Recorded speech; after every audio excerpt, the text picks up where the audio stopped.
लेकिन एक और बड़ी खबर है, महागठबंधन में सीट शेयरिंग पर भी घमासान जारी है और महागठबंधन में अब तक सीट शेयरिंग का ऐलान ही नहीं हुआ है। 17 तारीख को खत्म हो रहा है पहले चरण का नामांकन।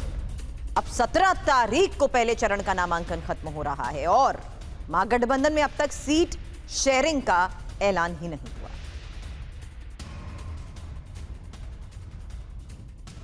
तो बिहार पर कांग्रेस की केंद्रीय चुनाव समिति की बैठक में संभावित उम्मीदवारों के नाम पर चर्चा की गई है। 50 सीट पर उम्मीदवारों के नाम पर चर्चा हुई है। सूत्रों के हवाले से खबर, 50 सीटों पर लगभग उम्मीदवारों के नाम तय माने जा रहे हैं। सूत्रों के हवाले से खबर कि इन नामों पर चर्चा हो चुकी है।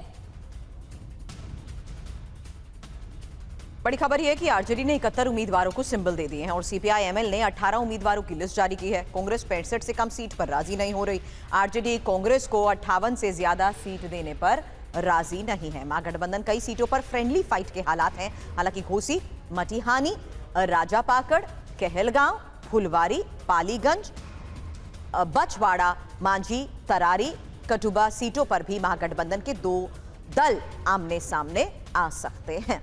और रूपेश लगातार हमारे साथ बने हुए हैं। रूपेश, सहनी की तरफ से भी महागठबंधन में नाराजगी पहले व्यक्त की गई थी। जब सीटों को लेकर बातचीत हो रही है तो कौन सी वो सीटें होंगी, इन पर भी बात हो रही है कि नहीं? क्योंकि एक तरफ एनडीए में भी बात हो गई थी कि किसको कितनी सीट मिलनी है, लेकिन कौन सी सीट मिलनी है क्या उस पर बात नहीं हुई थी, क्योंकि वहां पर नाराजगी देखने को मिली। अब महागठबंधन में भी जब बैठक हुई है और मुलाकातों का सिलसिला जारी है तो लगभग सब कुछ तय हो चुका है या अभी भी पेच फंसा हुआ है?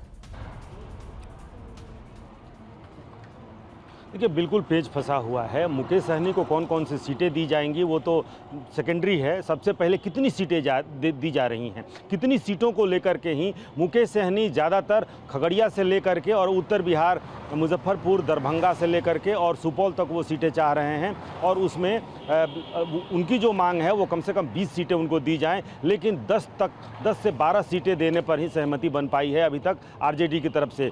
जब वो दिल्ली जा रहे थे, तेजस्वी यादव भी दिल्ली में थे और उसी वक्त मुकेश सहनी भी दिल्ली जा रहे थे, तब वो कह कर गए कि महागठबंधन थोड़ा अस्वस्थ है और सारे डॉक्टर जो हैं वो दिल्ली में मौजूद हैं, लिहाजा वो महागठबंधन के इलाज के लिए वो भी दिल्ली जा रहे हैं। दिल्ली से जब वापस लौटे तो तेजस्वी यादव और मुकेश सहनी दोनों एक साथ लौटे थे और उन्होंने कहा था कि इलाज हो गया है। लेकिन इलाज हो गया है, अस्वस्थ जो थे वो स्वस्थता लौट कर आई है कि नहीं आई है, ये स्पष्टता अभी तक नहीं है। उनको कितनी सीटें दी जा रही हैं, वाकई कितनी सीटों पर आरजेडी जो मुकेश सहनी से लेकर के और कांग्रेस को मनाने में लगी है।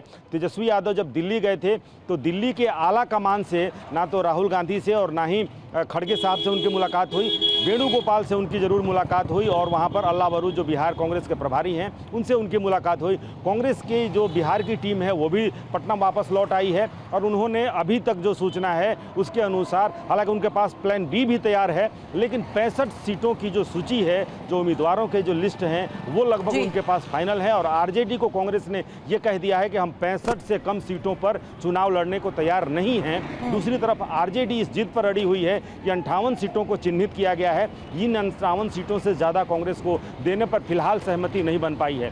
लेकिन देखना यही है रुपेश कि आखिर महागठबंधन में ही सीट शेयरिंग के या सस्पेंस आखिर कितने घंटों में अब खत्म होता है। आगे भी इस बारे में लेंगे आपसे जानकारी। शुक्रिया रुपेश।